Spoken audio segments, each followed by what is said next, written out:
3,000 plus na cellphone, worth it ba o nabudol tayo? Tignan natin. Medyo kinabahan nga ako sa order na to dahil 3 beses ako nagpabalik-balik sa delivery hub.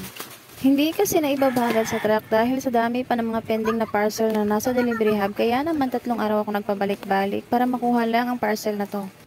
Pinick up ko na lang kasi mas matatagalan kung hihintayin ko pa na i-deliver kasi marami talagang pending na mga parcel. In fairness, sobrang safe ng pagkakabalot niya guys. Redmi A3 pala to guys, 3GB RAM, 64GB ROM at 5,000 mAh yung battery niya.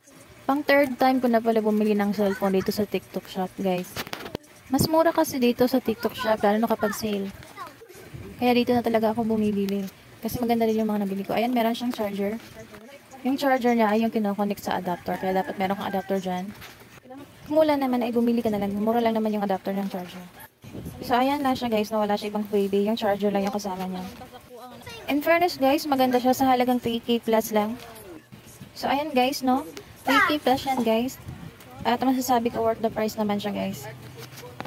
Isa-set up na nga natin yan guys. So hindi tayo nabudol dito guys dahil worth it naman siya. Kaya kung gusto mo na rin to, check out na sa ating yellow basket.